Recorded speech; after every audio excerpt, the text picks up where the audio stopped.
There we go. Greetings, everybody joining us today. We're very excited to be here for another innovation speaker series. This is a wonderful time as the Atlantic Canada Climate Network, Climate Reality Project Canada, and the Canadian Environmental Network come together to co-present this incredible speaker series. This project is to showcase cutting-edge emergent technologies and their potential to advance climate solutions and create new opportunities. Before we begin today, though, I want to first respectfully recognize and acknowledge the relationship that First Nations, Inuit, and Métis across this beautiful nation we call Canada have with the land that all Canadians live on and enjoy. So, the Climate Reality Project Canada, our head office is located on land which has long served as a meeting site and a site of exchange amongst the Indigenous people, including the Haudenosaunee and the Anishinaabe nations. CRPC is an organization, of course, recognizes, honors, and respects these nations as traditional stewards for these beautiful lands and waters on which we are today. Me, myself, personally, I am in Mi'kma'ki. This is the territory of the Micmac, comprising of present-day Nova Scotia, Prince Edward Islands, parts of Quebec and New Brunswick, as well as Newfoundland and Maine. So we are on the traditional unceded territory of the Mi'kmaq, the Wolastoqiyik, Passamaquoddy, Penobscot, and Abenaki nations, or what we call the Wabanaki Confederacy, as well as Innu and Inuit peoples. The Mi'kmaq have been connected to this land and these waters for thousands of years and continue to be so in the present. But this actually reminds us that each of the 634 different First Nations, the 53 Inuit communities, and 8 Métis settlements across this beautiful land all have a unique historical, cultural, spiritual, and environmentally sustainable connection to the land that their peoples and ancestors have inhabited since time immemorial. So we encourage all Canadians and visitors to these beautiful lands to learn about and regularly acknowledge the historic and current relationships that exist between the unceded land for which we live on, work, and prosper, and of course, the First Nation, Inuit, and Métis. And we also encourage all Canadians to consider how they can personally contribute to Canada's reconciliation with Indigenous peoples. We are all joining on this beautiful Indigenous land, and I invite you to reflect on this prompt from Naomi Sayers. So, if you are a non Indigenous person and think that land acknowledgements aren't enough, or you want to do something more or better, start describing your relationship to the land. Where did your family come from? How did you end up here today? And what did you benefit, lose, or gain within that? So, again, we're here for the Innovation Speaker Series, and we aim to foster collaboration and knowledge exchange amongst the beautiful, diverse stakeholders passionate again about addressing climate. And so, what brings us here today is the quest to create a sustainable to go culture and fight against single use plastics. And so, this story actually begins in 2019 while searching for eco friendly coffee options with her cousin Caroline. Nancy, our wonderful guest today, sparked the idea for what we call the Nulla Project, a community driven initiative imagining how we enjoy coffee and meals on the go.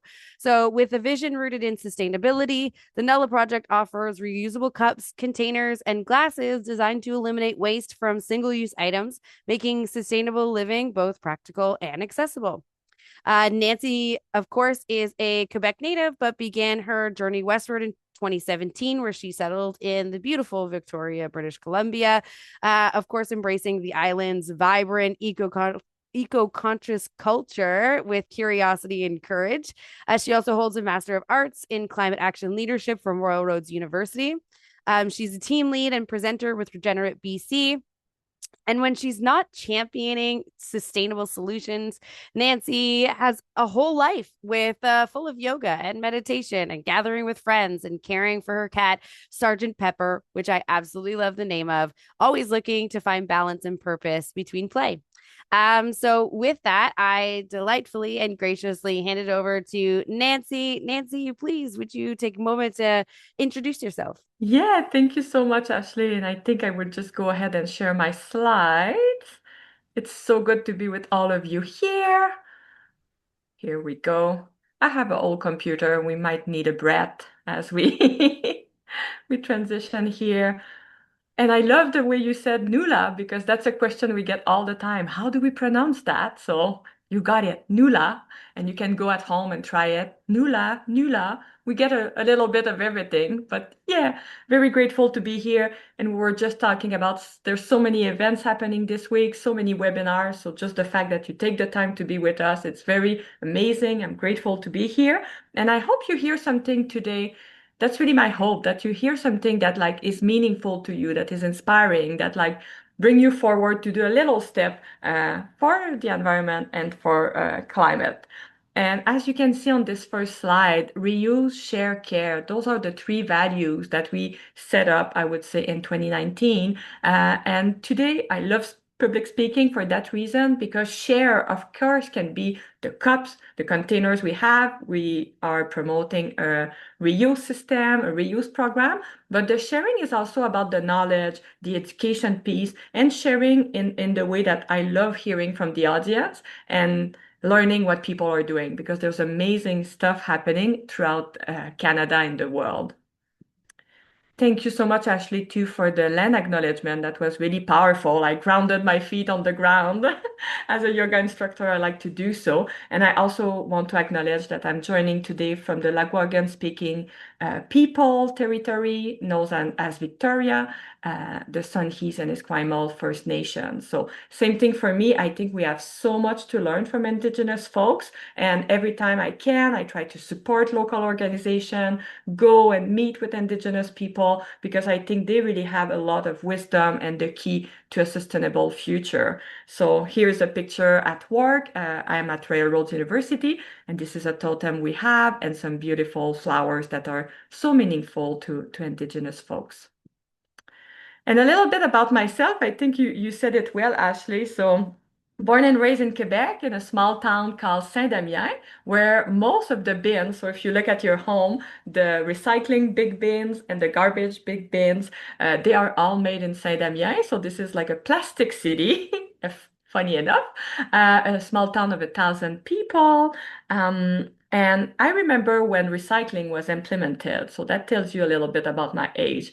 I actually think that the year I'm born is when Canada started implementing recycling policies. So I recall getting that blue bin at home and my mom being so excited about like, wow, now we can slowly not throw all the plastic and paper and everything into the garbage. So there was already a shift, I guess, as I was growing up. When I went to college to study tourism, I created or co-created, I should say, the environmental committee there. So that was super fun. We were doing a lot of, we hosted a guest talk, we showcased documentaries, we were having, booths about plant-based diet. So that was at the beginning of the year 2000, I would say. And that was really eye-opening that students wanted to hear about it. They wanted to hear about climate action. They wanted to hear about how to care for the environment. So that was kind of my start, I can say, or my spark about being involved in the movement, if I can say, or do something that is bigger than myself. As Ashley just said, I moved to BC in 2017, so I drove around the country with my little car. I wasn't sure where I will end up, but I ended up in Victoria, which is not a bad place to end up. And yeah, I really expected the province to be quite greener and more advanced than Quebec. And I will talk about it during today's presentation, but there's a lot of good stuff happening here. But as everywhere, I think there's many things we can do better or collaborate more or change some of the norm, because there's good stuff happening in the East. So I'm grateful for the occasion today and learning about what's happening in the Atlantic as well. I got lucky enough to do my master in 2021 at Railroads University, as you can see here on the slide, Master in Climate Action Leadership, where I learned about a lot about climate communication, climate science, but also a lot with Indigenous scholars and colleagues and friends. So that was really an eye-opening master. And for me, that was important to get that knowledge as I was growing my own business, because I wanted to really have a voice at the table. And I feel that by doing research and learning more about climate action and leadership, that really set me up for success with Nulla and what we're developing here on the West Coast. And I'm looking at my note. I woke up with a little head cold, so I have to double check everything I say. And in 2021, when I did my master, this is a pretty important fact. We had the heat dome here in British Columbia. So that killed over 600 people. And for me, that was really eye-opening to learn about climate science and where we're heading as a planet, as a culture, and then to learn it, but to live it, like to have friends having to go to hotels and people on the street like having to stop for water and like I saw it like kind of firsthand and it was really powerful and I kind of knew there that I needed to do more or at least do my part. And this is a cute slide I like to show about me and my cousin Carolyn here, grew up in Quebec, as I said.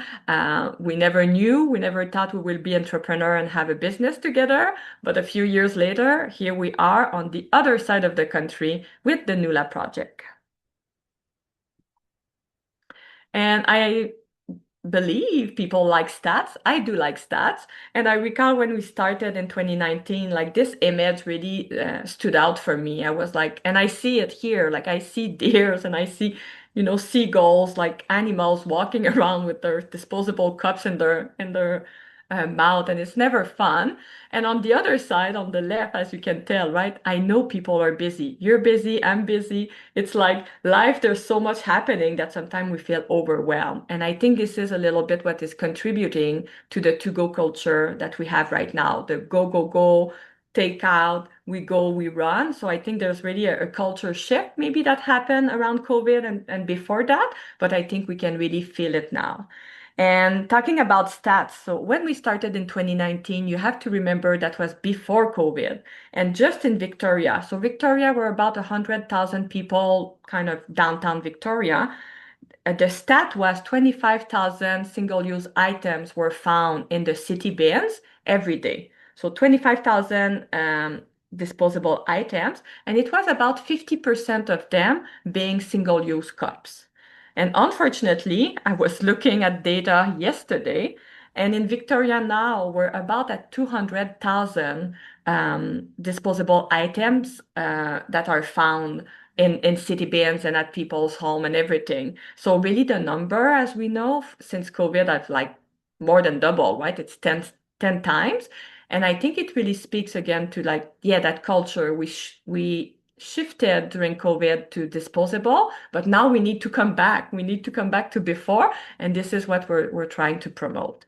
There's also 1.6 billion cups per year in Canada that are thrown like end up in the landfill or in the water, or on the beach, or in the forest. And something that really struck me when I started the business as well is that a single-use cup, so what we use to take our to-go coffee, lasts about 8 to 13 minutes. So when we think about it, it takes so much energy and resources to create the cup. Then you have it in your hand for 8 to 13 minutes, and then it goes, another tons of energy to dispose of it. So that was the reality we face as we thought of starting a business. And here we are, our journey, why, and Project Zero.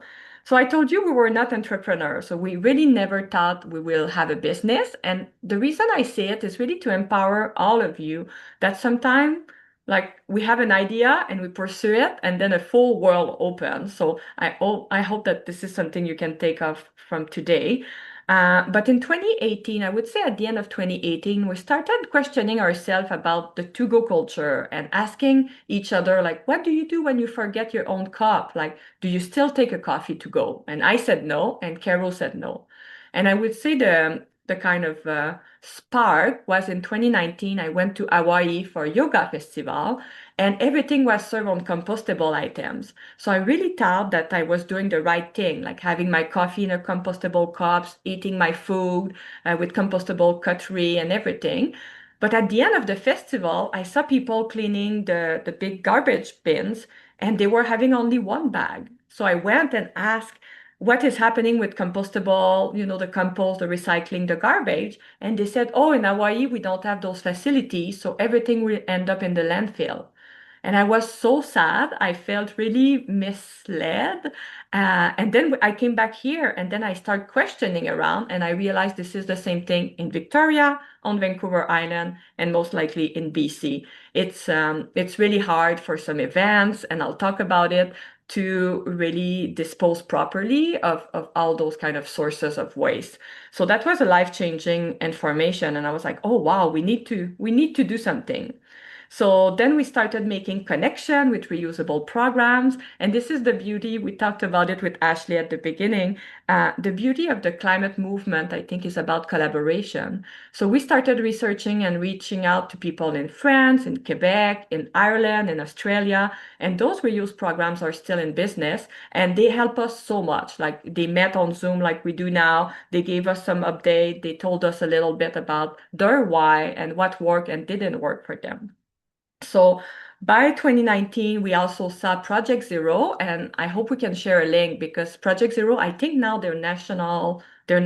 So you can join a free incubator program, which we did for 8 months, and that helped us really start the business from scratch. So we didn't have a name, we knew we wanted to do reusable items, but we didn't quite know how. So thanks to Project Zero, we were able to really build that business and get all the feedback actually that we needed to be successful. Um, and yeah, it was random. We saw an ad, we saw a poster in town saying like, "Hey, you have a green business idea? Join us." And that's what we did. So again, just to tell you, you can see a problem, start researching it, and then look for opportunities, and then take the training that you can, because then it's life changing. And now I'm here talking to you, so that's pretty incredible. And as you can tell, this is the cup. So the first product we launched was reusable cups. And we wanted to stay away from plastic, but unfortunately we couldn't. We have not succeeded yet because some programs have tried glass and it's breakable. Some people have tried bamboo, but it broke down. So there's still a lot of research, but plastics still seem to be the way to do for people to be able to carry the cup, return it, sanitize it. It's kind of the easiest one to do so far. And this is just a picture from 2019. So just that was the first cohort of Project Zero. And I just want to say that most people here are still in business. So again, you can have an idea, plant a seed, and most people here have different businesses that are just BC wide, or some are now across Canada. So that's pretty incredible. And the problem, I think by now you understand the problem we're talking about. But with disposable items, I think something we maybe don't talk enough about is the health issues as well. So now there's a lot of research done about the lining that is inside those disposable items can be very damageable for health because the hot liquid will go on it and then we drink it. There's also the pollution. Like I'm sure many of you have seen, you walk in the forest, on the beach, or even like the tide will bring like disposable items across. So I think we reach a point that there's just too many. And part of the problem, as we mentioned, is the go, go, go culture. Like I recall not so long ago being in Europe and people still sit at a coffee shop and have their espresso or, take the 15 minutes to sit down, enjoy their drink, talk with people, and then go about their day. So I think we build in North America that trendy, I walk around with a disposable cup, and this is part of the problem because now it's really ingrained in the culture and it's quite hard to move away from. But what I want to say about the problem is that it's easy to do better. This is why I love working and building Nulla. It's that I feel that this is an easy fix because we can always question ourselves every time we do to go food or drink. We can always question ourselves, do I really want to do this? Do I have my cup or container in the car? Can I borrow something or can I just dine in? And this is a shocking image. I'm sorry about that. But again, this is the problem. It's very difficult to recycle the cups. And often what happens is that cross-contamination. So coffee will be dropped in a bag of the recycling bin, or things will have food on them that should have been to compost. So it's very difficult for cities, of what I hear, municipalities, but even like at work or even like small restaurants, they really struggle to do that kind of landfill, compost, and recycling bins and do it efficiently. So there's a lot of contamination. And I've also seen big brands that will do, you walk in and you have those kind of three bins, but in the end, it's just one bag and everything goes in one bag and end up in the landfill. And as we know, the landfill are getting pretty much at capacity. So this is where the solution comes. Oh, and something I meant to say, sorry about this one too. We have a really big music festival on the island here in Victoria. And I recall a few years ago, they had huge containers, those big metal containers. They had, I don't know, like maybe 5 or 10 of them. And it was just for the waste created by single-use items. So this is another thing when you see it, you cannot unsee it. And thankfully now they transitioned to cans, so aluminum cans, so they have reduced their waste like so much. So that was another shocking, a picture that I saw that really looked like this. And this is the solution we got. So most of our containers, cups, and glasses, they're made in North America. The first two one at the top here, they're made from recycled plastic, which is the hope, right? We really want all our products to be made from recycled plastic, so we move away from a virgin product. They are all deposit based, and this is the business model we took just because we wanted to be affordable. So you pay a $2 to $5 deposit. So containers and coffee cups are $5, the glasses are two, and then as soon as you bring it back, you get your money back. So we always wanted to kind of create that network, that loop of like you take something, so you go to your favorite coffee shop, forget your mug, you rent one, but then you'll get your money back if you bring it back. So I don't know, for me it was always important. It's not, we don't want people to buy another container, another cup, because I know our cubbies are full of them. It's just that on the day-to-day basic, we forget our items. So the rental kind of business model, I really appreciate.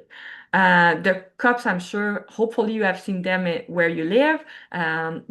Those glasses at the bottom, I should say, because I know in Europe they're everywhere and in Quebec as well. So anytime you go to a music festival or a play or any venue, they have those reusable cups. So you save so much disposable plastic because you just keep reusing your cup. And if you change drinks, you just swap your cup as well.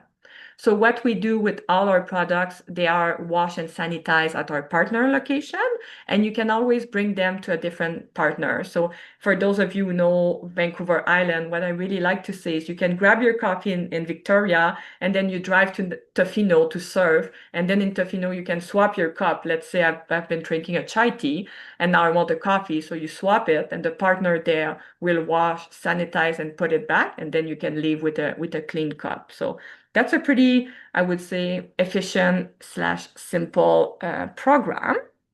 The return rate can be a little bit tricky, but what we have been doing with our partners is just a social media campaign, or they will just tell their customer when they see them, hey, don't forget to bring back your Nulla items, because we want all partners to have enough inventory, and the goal is not always to buy, right? We're moving away from that model of like buy, buy, buy. We really want all the items to be in circulation. The Black Cup you saw, we have about 2,000 across Vancouver Island and the Gulf Island. And the containers, we have about 500, and the glasses, 500 as well. And those glasses, we have been using them for 5 years. And we did, I think we're at 50 or 60 events so far, and same glasses that we wash and put back in circulation. So that's very interesting to see how efficient that is and how easy it is to do that. And I love when I was asked to present today, we talked about community building and collaboration. So one of my biggest lessons as an entrepreneur now is not to do it alone. So as I mentioned, right, we ask other programs across the world, like what work, what doesn't work. They help us to find our best suppliers. They told us start with plastic and then look around. So we learn a lot from each other. Uh, Something very fun that we do as well, if I'm running out of inventory for a big event, for example, I reach out to the reuse program in Vancouver and we share inventory and we help each other. So this is super cool to see. We got a lot of collaboration with students. So at Railroad University or other colleges, people doing their practicum, internship, or just people doing some research about like what's the best reuse model, like what works, what doesn't work. So don't take it. How can I say? It's very important to when students reach out, I would say, just say yes, because I feel that sometimes I hear people saying like, oh, it takes time and blah blah blah. But I really feel that when we collaborate with new folks and you, there's so much to learn. Like I've learned so much, and people have helped us with some social media campaign and like a lot of fun stuff. Networking and education is very important, as we know, and I have a slide coming up with it. And we do policy. So this is a learning I've done through my short career now as an entrepreneur, is that for things to change, we need the policies in place to help it. So I know Victoria is quite like outgoing about policies and really trying to make the city greener. So we met many times with the city, with the mayor, with the zero waste team, and various waste association. And the good news is that since March 5th, so really 2 weeks ago, I guess, there's a new bylaw in the city here for at least the dine-in. So now if you stop to a cafe or a restaurant and you eat there on site, you need to have real plate, ceramic mugs, everything. So no more disposable for on site. So that's a really good step in the right direction. But of course, there's like more policies that can happen. I met with my MLA on Monday to talk about it, to talk zero waste, to talk about what we can do to implement new structure as well in the region and across Vancouver Island. And our MLAs, they have to listen, right? And MPs, like they're always looking for those kind of new ideas and new projects. We just need to take the time and book appointment with them. Make reuse the norm, or the new norm, I should say, has been our motto since the beginning. So it's really the final hope, and there's tons of new reuse programs available now across Canada. So maybe you know of any, like you can use the chat, and I'll have a look in a minute. But yeah, I think they're really popping everywhere. We have small projects that are popping. There's also program or businesses that are thinking of a nationwide program as well. So maybe in Montreal, Toronto, Saint John, we can like you can get a cup and then switch it in Victoria or Vancouver. Like I think sky is the limit. There's a lot of collaboration that can happen there. And I love this one, my motivation slide. People believe what they help to create. And I like to show it because I like to empower everyone to pick one thing and work on it. So you can find your local, and I know this is part of the Climate Reality Project as well. It's find your local climate champion and help them. So we were told many times, oh, it's just one coffee cup. But it's billions of coffee cups, right? So I feel that there's no small step or small initiative, and find something that you're passionate about and then just kind of go with it and research and build the community to yeah to make it happen because it's totally doable. And this quote here, I'll just see how I'm doing for time. Perfect. This quote here really was really impactful for me, that 2030 is a threshold to do better in order to limit the damage we do to the earth. And it's related as well with Project Zero. When we sat, I think, in the first session when we wanted to create Nulla, a stat or like a quote that was there was by 2050, there will be more plastic in our ocean than fish. So all those quotes are so powerful. And I'm like, wow, okay, I can let that happen, right? And 2030 is just around the corner. So what can we all do to change our day-to-day habits to create a better future? And I won't spend too much time on this, but as Ashley mentioned, I give climate talks with Regenerate BC, and this is often a slide that is quite powerful for people. So in September of 2023, scientists from across the world came together and they really thought and put together, quantify for the first time, all 9 processes that the earth need in order to stay in balance and be resilient. And as you see here, so you have those 9 planet boundaries, and we already crossed 6 of them. And maybe some of you would be we're already at 7. I'm not sure, but the latest data I had was 6. So again, it's a reminder to be like, we're heading in the direction that is no good. So how can we slow down and come back and like be mindful in the habits that we have so that we can regenerate the planet instead of destroying it? And because today is about the circular economy, I invite you, I hope you know the Ellen MacArthur Foundation, but they have so much information about circular economy. And this is like, those are videos, for example, that I use when I created Nulla, because this is kind of the core principles, eliminate waste and pollution. So that's what we're trying to do, right? We're trying to remove all those single-use cups and containers from the landfill, circulate products and materials. So we try to have everything in circulation with the product. So as I said, like most of our cups are still in circulation after 6 years. If they break, we have a local company in Vancouver that can grind them and put them into new products because the black plastic can be tricky to recycle. So we found kind of a direct partner there. But the idea is really to fix, right? If a lid is broken, I won't throw away the full cup. I would just change the lid. Same thing for the containers. If there's just a clip, we'll fix it instead of throwing everything in the recycling bins, for example. So it's really about circulating everything. So we use less virgin resources at the core. And regenerate nature, this is the important one, in my opinion, and this is something we're not achieving yet. But I've seen people, for example, doing edible cups. I was in Australia 2 years ago, and they have edible cup that you eat after. And someone mentioned as well recently some cups that could be made, and there's like seeds in them that then we can plant. So like again, it's like being creative. There's so much that can be done and so much that can happen. I think we just need to continue do the research and talk to each other and make it happen. And an idea as well about circulate products, that's true. I have a little note here. I was thinking the other day, every restaurant that does takeout food, what about having a bin, a drop-off bin at the entrance of the restaurant where we bring back the containers that get washed and sanitized and put back in circulation? Like, I think now the economy is leading the way a little bit too much, and the plastic that are used and disposable is so cheap that it's really hard to do. And I know there's laws about it, about sanitization and stuff like that. But again, like when we think about it, that would be so wonderful to just have bins, and then you just so Nula doesn't need to exist. It's like every restaurant and cafe just do it by themselves. And I've also seen local cafes just having thrift store like mug at 25 cents that people can borrow around. So this is another really cool thing we can do with circulate products that you can maybe even do if you plan events or at your local cafe or at school. So we don't always need to create new products. We can really look around and see what we already have.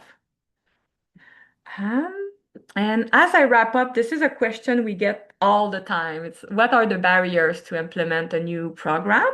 So of course, there's lots of misinformation. So I think many of us, we think that we do well. Like we don't think like we take a coffee to go, but we don't think of like all the resources and energy in that coffee cup and what will come next. We're kind of, right in our own life in the moment, you do it and you don't think about it.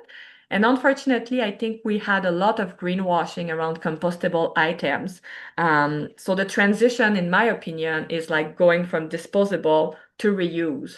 But I think some companies were trying to make compostable that transition. And I think it works for some fields. But the to-go culture, I have so many research about it that most compostables items are not composted, so they will end up in the landfill as well. So I think we need to educate customers and we need to educate coffee shop and restaurants who pay a lot of money for compostable items when they're not actually being composted properly. So that's a bit unfortunate. It doesn't add anything to the soil, actually. Cafes and restaurants, they want their branding. So that's another thing we get a lot. People are like, oh, can I have my logo on the cup? But no, the idea, or on the container. But no, the idea is that those products can be reused everywhere. So we don't put branding. And staff need to constantly remind people that they have reusable items available because often people are like, "Oh, I want a coffee to go," and they assume that they will get it in a single-use cup. So this is another change we need to do. For us, something that we need to fix is also the cups are made in the States. So we try to keep everything in North America. That was tr quite important for us not to have anything made in Asia for the transportation and stuff. But now with what's happening in the US, the cups price have been up. So now we're looking for a local manufacturer in Quebec to produce those cups. And we like beautiful products, so we like our branding. We like the coffee cups, they're double insulated, for example. So they're really high quality products that last for a long time. So that costs a little bit more. So when people say, "Oh, I want to do a reuse program, but I want to pay only 50 cents or $1," I find it a bit tricky because that means that the product will be a bit on the cheaper side. And spreading the word is not easy. So this is why we do those public speaking opportunities. It's really to raise awareness on our company, but just on the reuse movement in general. And this is where we're heading. So we're still updating the website with an interactive map. We're looking for more partners, better visibility. And something I'm quite excited about is the fourth bullet there, sharing stories about the cup. So I really envision some special edition of the cup with like, for example, working with indigenous artists to have like a design on them for like a special occasion, or like just keeping the branding, but having some beautiful local artwork on it, and a QR code that will tell you how many times the cup have been used and what's the story, right? Oh, that cup was on South Spring Island last weekend and stuff like that. So we're working on developing this. Um, and there's an organization called Upstream Solutions in the state. And this is just a little like summary of all the research they have done. I will recommend following them on social media. They always post amazing things about reusable. And as they say here, like the break-even point is usually from two to 122. 122 is quite high. It depends of the items we're talking about. But I think for coffee cups, after 10 or 12 uses, we overcome kind of the resources needed to produce a cup like ours compared to a disposable one. So I love when they say reuse wins every single time because it's true. It's really moving away from that disposable culture and moving to like a sustainable one. Um, and I think that's it. And I'm open to question. And I just put a little drop there because I feel that this is my message those days. It's like, be that drop of water, be that ripple effects, right? Like find, as I said, an idea, something that passionate you, and then roll with it and talk about it. Because I realize how many people we have touched in only 7 years here. And so many people now that are like, "Hey, you know what? I don't do disposable items anymore since I saw you speak." And things like that. So I really think that there's no small action. And I know that the world we live in is quite hard right now. And there's like lots going on. And sometimes we can say, "Oh, it's so small what I want to do," or "It's only a coffee cup." But I still think that like all those actions together across Canada, across the world can really have a big impact. So please be in touch. Take a print screen of this slide and follow us on Facebook and Instagram at the Nulla Project. And yeah, I'm open for question, and I hope that was enough content. And if I forgot anything, let me know. No, that was beautiful. I think that your barriers and your lessons at the end were definitely, it took up a lot of the questions that I had written down, especially Amazing. the how many times do you have to use the cup for you to be kind of, yeah, to get that return on your investment. I thought that that was brilliant. Um, when developing this, are there any unexpected lessons that you learned during the process? We talked a lot about boundaries, but what is something that you're like, I never would have thought of that? That's a good one. I never thought it would be that hard to change human behavior, maybe. Like we really thought like, oh, it's a no-brainer, everybody will adopt the program, but it's taking more time and more discussion to convince people to ditch disposable, if I can say. And I think for us, what was kind of useful, and it's kind of their loss or win, but we really almost went with bamboo cups at the beginning. until a company in Vancouver did all their bamboo cups started breaking down, like they crack and everything, and we were like, thank God, like in a question of weeks, we didn't order and switched to like a more renowned supplier. So that was a lesson learned too, right? We're like, I think everybody was like, let's do bamboo. Bamboo is the solution. But then after doing the research, it's almost like the power of the pause and be like, okay, instead of going with the trend, let's do our own research. So I think that would have been a really bad financial idea to move there. Um, yeah, I'm not sure about what else. I'm trying to think about events too. I just love when I go to Quebec, and I don't know how it is in New Brunswick, but I love when I go to places that it's all reusable glasses, or like, when I was in Europe and like you go to a music festival, you get in line, you get your reusable glass and plate, and then boom, that's it. There's no disposable. Like I just feel it's so beautiful to see that I think the switch is just there. I think we're at a threshold. It's happening. Yeah, I was recently in Montreal for a winter festival and got to experience having a reusable cup and was like, am I supposed to take this home? Oh, wait, no, this is what they use over and over and over again. It was definitely world shifting, if you will. Yeah, Rosalind, did you have a question as well?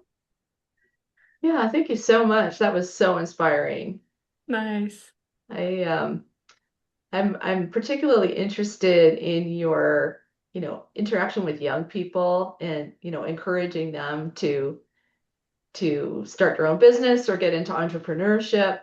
And you mentioned, focusing on one particular area where you think you can make a difference. And I wonder if you had any other advice for young people who are they have really strong values, and sometimes the job market is pushing them in other directions, just the economic needs that they have. Mhm. Any sense of how we can, give a message to young people of hope, and also that their creativity and their talents can really contribute in a positive way?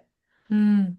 That's such a beautiful question. Yeah, and I think if in the end my journey as an entrepreneur is just to help one young people, that will be a success already. But yeah, we got lots of Zoom in the past years with folks at schools. Like I just here we have a high school that I met with two young ladies who were wanted to start the environmental committee, and now they have 25 cups.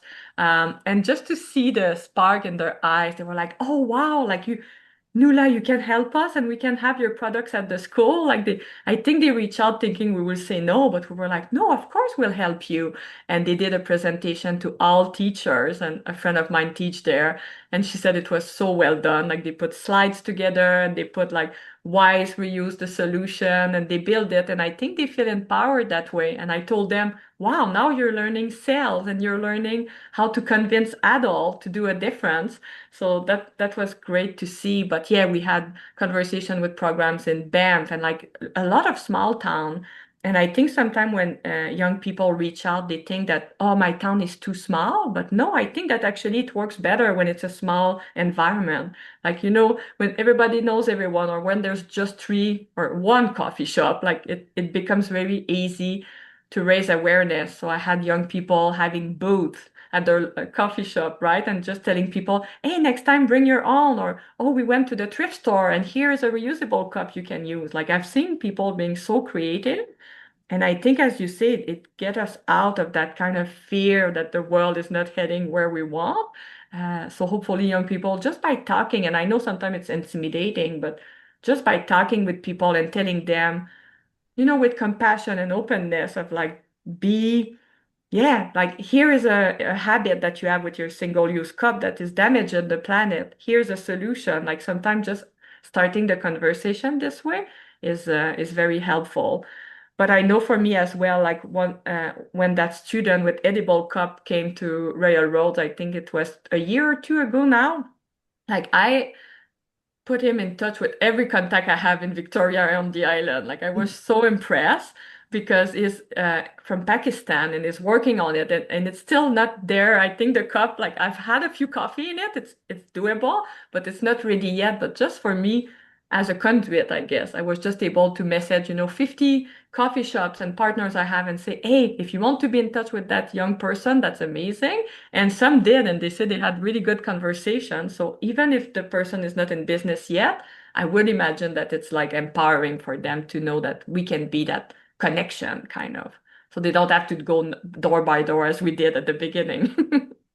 Speaking of Yeah. connections, you've created almost like a little regional hub and network there of businesses. How many storefronts have your containers? We were at 50, but now, unfortunately, many are closing or merging. So that's a difficult one. I think maybe the last count was 35. And usually by now, I think we'll go up again. I feel that the winter is often like pretty slow for us. But usually by the spring, we get a lot of new partners. And people sometimes start with 5 cups or like 5 containers, or sometimes they're like, give me 50. So it's really different.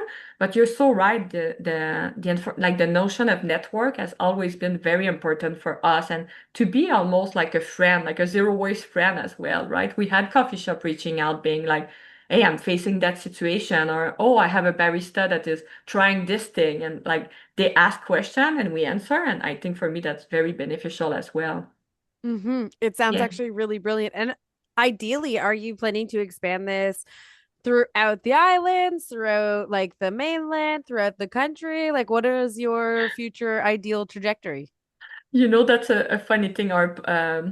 We were talking about communication earlier, and we had a PR person. She's lovely here in town helping us out. And she was like, I want you on Dragon Dance and all those things.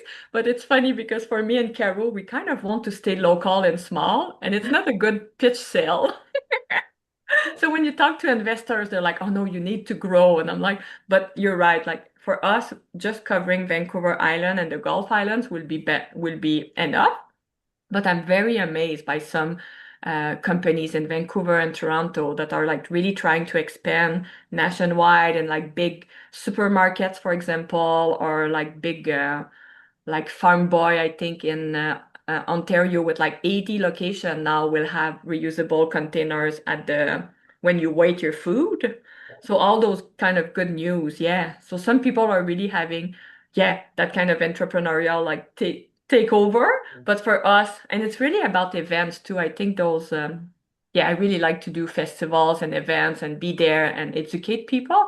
So that's more on this side, yeah, that we're working right now. Mm. I love that. That's interesting. And I feel like event definitely have a lot of impact for the youth. And it sounds, I'm going to assume here that you're looking for a saturation over sprawl. Yeah, So for more businesses within a small region to uptake the reusable containers so that they can all share them and create this beautiful community, right? totally, totally. And the dream is like, again, that we almost don't exist because people start bringing their own all the time and have their own cups and container all the time. But yeah, I really just talking with people and seeing the impact too, and getting feedback and getting the data back of like small cafe, or sometimes people have like just a trailer cafe and they do events and they're like, oh my God, we had almost no garbage bags. Like hearing those feedback, sometimes you're like, okay, perfect. Like we're doing the right thing. And when you say that, it also reminds me of how sustainability and profitability are married as well. So businesses that don't have the overhead for hauling away all that extra trash and recycling get to reap the benefits of not having to pay for that haul as well. Yeah, yeah. And I remember they're no longer in business. That's too bad. But we had a whale watching company here. I think it was in 2020, just before COVID. And what they decided to do is having the cups on board. But because they didn't have a dishwasher, they partner with the restaurant in front. And I think they did some kind of exchange, like, okay, your staff can come while watching, but we'll wash the cups at your place. Like it was so easy done. And I was like, really good for you. Like again, business working with other businesses. And that's a really great inspiration of how businesses can work with other businesses like that. Thank you so much for sharing with us today. Rosalind, do you have any more questions? Yeah, I was listening to what you said about policy and how policies can Mhm. affect this decision making. And it struck me that there's a huge gap in the federal plan around banning single-use plastics. This what they did was they banned it, but they just kind of left it up to businesses to decide how to do that. And I feel like there were a lot of businesses that jumped in, saw an opportunity, and said, okay, we'll just sell you the same thing, but in a different material, as opposed to thinking creatively about the problem and coming up with like solutions like reuse Mm-mm-mm. instead. And it's kind of a testament to how we get stuck into that we must buy something else. We have True. to find a new, businesses probably said, we need a new supplier of the thing that we use now, rather than thinking about doing something in a fundamentally different way. And I wonder if that's what you're meaning when you're saying barriers, is the policy could also be written differently to encourage more creative thinking around the problem instead of just banning something and then leaving businesses to figure out how they're going to deal with the change. And I'm not sure what the solution is to that. I think the fact that you've married the business and education side is so important here. I really, Totally. That's it seems so yeah. such a big part of it is Yeah. that you're not just asking people to buy a new product, you're asking them to change the way they behave. Mm-mm-mm. And I would imagine that more consultation would have been super useful at the federal level, and maybe they did. But I see, like, I think in Ottawa, they're piloting right now a section, and I see, like, how many stakeholders it took to come together to exactly as you say, understand no, we don't need just another single-use item. We need a reuse structure. We need people to know about it, to have bins to return, the QR code. Like, they really worked together. I think it took 2 years to get there, but now they're piloting it, and hopefully that will get bigger and bigger. But yeah, I don't know how the federal came up with that kind of ban. You're right, but yeah, people were reaching out a lot to us, not understanding what to do, or as you say, like people were like, "I have thousands of items now. Am I supposed to throw that in the garbage? Like, do I have time to?" And I think because it's not enforced as well, it's very difficult. So businesses continue doing it, and they're like, "Okay, maybe I'll get a fine. Maybe I'll be fine with it." So. It's a Mm. very tricky one. I think it's a step in the right direction, but it's too bad. Yeah, there was no consultation maybe to move the full behavior, as you just said. Yeah. Thank you. Thank you so We much. need to rethink the full system. And I know Yeah, sometimes it excites exactly. me to That's think the about point. it. Exactly. That's the key point is that it's not just about another product, Yeah, yeah. it's And about a whole lifestyle change. And being in post-secondary institution, like even my partner said at the University of Guelph when he was there 15 years ago, you will start your university and you will get your reusable kit. Like you will have your cup, your container, your cutlery. And I'm like, why are we not doing that now? Like what happened, right? It's like it was an easy maybe gesture to be like, hey, you're a new student, you live in residency, here's what you need. Yeah. So there's a lot of things that people are already doing that we just need maybe to showcase. Mm. Something I absolutely loved was the story of the cup and the QR code. Was there inspiration behind that? Because that is a novel idea. I think it's just as you did, like it's from school, it's like storytelling. Like I feel that every time I meet someone, like someone can see the cup and be like, "Oh, that's a nice reusable cup." But every time I have a conversation and they hear like where it's coming from, and Nulla means nothing, nothing in Latin. I don't think I mentioned that, but I feel that every time we share a little bit behind the business, people are like, "Oh my God, yay!" So I think that will be a way to share that. We'll need to have the cafe on board. It's just about the scanning, right? So we can see where the cup travel. Yeah. But I'm already in touch with two Indigenous artists here that I hope will say yes. We're debating a little bit, but yeah, I've seen the cup in Quebec, for example. They just use like kind of the side and they use like a special pencil and it looks so pretty. But I think in Quebec they did it for fun, like barista would just draw on the cups, which is amazing. But here I was like, oh, I feel if I can again like rise other voices, I will do that.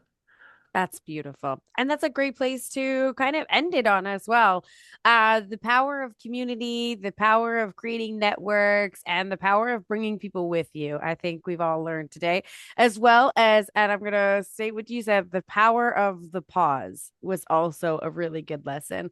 So, Nancy, with the deep well of gratitude, thank you again for You. joining us for this month's Innovation Speaker Series. We're going to post this on YouTube. So, make sure as we share it to continue to spread the love and look for a Nulla product near you if you're on the West Coast. Yay, thank you so much.